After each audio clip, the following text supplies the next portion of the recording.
Hello' guys, মই অন্য এটা ভিডিঅ'লৈ আপোনালোকক সকলোকে স্বাগতম জনাইছোঁ।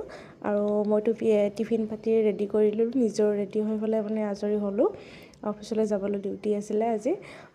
মানে মেকুৰীটোক দেখিছেনে, সি একদম ৰাতিপুৱা মই যোৱাৰ সময়লৈকে চাই থাকিব, আৰু যেতিয়ালৈ নাহোঁ ন সি বাৰান্দাত আহি পেলাই ৰখি থাকিব। আৰু আজি বতৰটো একদম বহুত ভাল কৰিছে। এইকেইদিন 4 দিনমান একেৰাহে বৰষুণ দি আছিলে, আৰু কাম চাম কৰাৰ মাজত খোৱা বোৱাটো চলি থাকিব। আৰু গধূলি হৈ গ'ল, আৰু আজি অলপ সোনকালে যাব ওলালোঁ, আৰু অকণমান কামো আছিলে, আৰু বজাৰ সমাৰো আছিলে।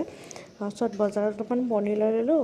বেছি ৰান্ধিব ভালদৰে নাজানো, আৰু তাৰপাছতে ট্ৰাই কৰোঁ। আৰু এইটো মোৰ নেক্সট দিনাৰ ভিডিঅ' হয়। এইটো সেইদিনা অফিচত খানা এটা আছিলে, খানাটো মই দিলোঁ। আৰু গোটেইবিলাকৰ লগত একেলগে খানা খালেও ভালো লাগে দিয়কচোন। তাৰে মাজতে আৰু চলিয়ে থাকে, খানা পিজা মাজে মাজে চলিয়ে থাকে। ভাত খোৱাৰ পাছত কাম কৰিবৰ একদম এলাহ লাগি যায়। তাৰ মাজত সেইকাৰণে কফি অলপমান খাই লওঁ, আৰু মাজতে টোপনিটো ভাঙিবৰ কাৰণে। আৰু অলপমান ৰাস্তাত আহি দেখিলোঁ ঠেলাখনত ইমান ধুনীয়া চাওমিন বনায় ইয়াতে। আৰু চাওমিন অলপমান পেক কৰি ল'লোঁ। অলপমান আজি বহুত দিনৰ পৰা ইচ্ছা এটা আছিলে গাহৰি মাংস খোৱাৰ, আৰু অলপমান গাহৰি মাংসও লৈ আহিলোঁ। গাহৰি মাংসৰ লগত আৰু অকণমান বিলাহী দিছিলোঁ, সেই আৰু গ্ৰেভি টাইপত ধুনীয়াকৈ বনালোঁ।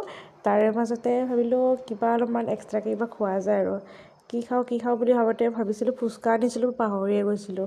তাৰপিছত ফুচকা অলপমান খালোঁ, তাৰপাছত অলপমান চেৱৈ আছিলে, সেনেকৈ অলপমান টেষ্ট কৰা গ'ল। আৰু তাৰপিছত গাহৰি একদম ৰেডি। আৰু ঠিক আছে, ভিডিঅ'টো এইখিনি আছিলে। প্লিজ ভিডিঅ'টো ভাল পালে লাইক আৰু শ্বেয়াৰ কৰি দিব। Bye bye.